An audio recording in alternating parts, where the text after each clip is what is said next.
Good evening everyone. My name is Kanush. I am 8 years old. I am learning Carnatic vocal in Bharatiya Sangeeta Vidyalaya. My instructor is Shamala ma'am. Now I am going to sing three Notuswaras written by Shri Muthuswami Dikshitar, followed by Shloka, and Lingashtakam written by Shri Adi Shankaracharya.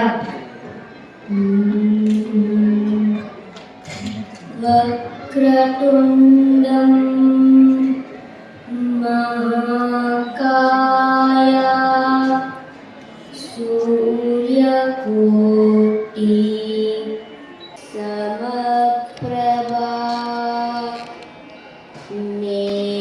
निर्विघ्नं कुरु मे देवा सर्वकार्येषु सर्वदा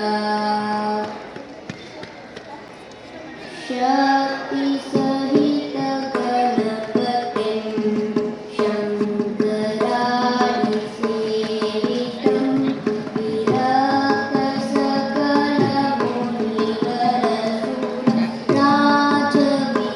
विरक्तसकलमुनिवरसुरराजविनुतगुरुं भक्तारिपोषकं भवसुतं विनायकं भक्तिमुक्तिप्रदं भूषिताङ्गं रक्तपदं पूजयामि शक्तिसहित गणपतिं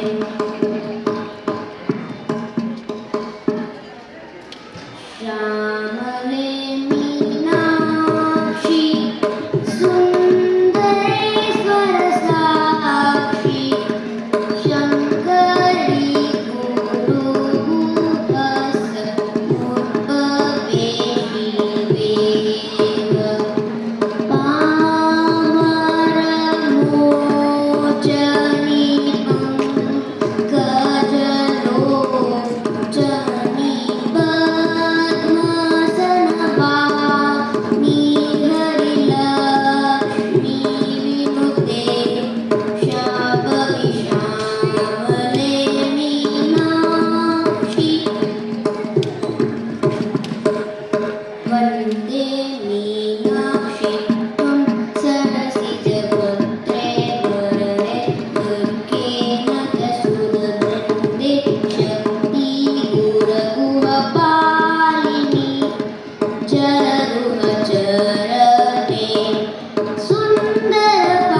सुन्दरपाण्ड्यनन्दे माये सूरिजनाधारे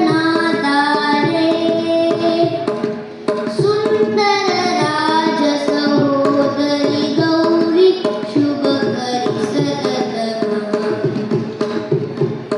शुभकरि सततमः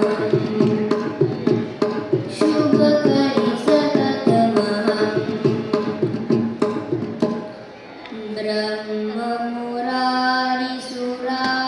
ब्रह्ममुरारिसुराचितलिङ्गं निर्मलभाषितशोभितलिङ्गं जन्मजदुःखविनाशकलिङ्गं प्रणमामि सदा शिवलिङ्गम्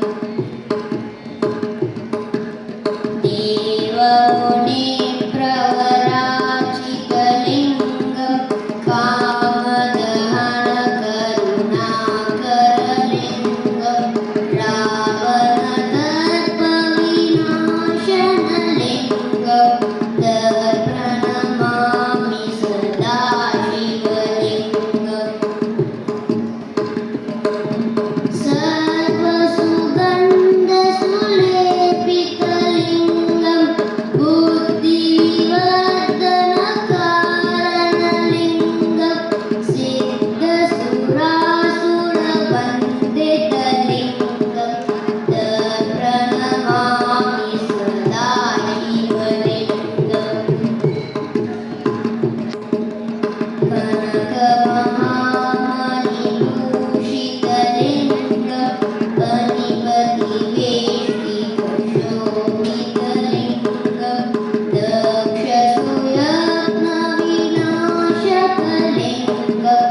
Thank you so much, Tanush, for such a wonderful performance.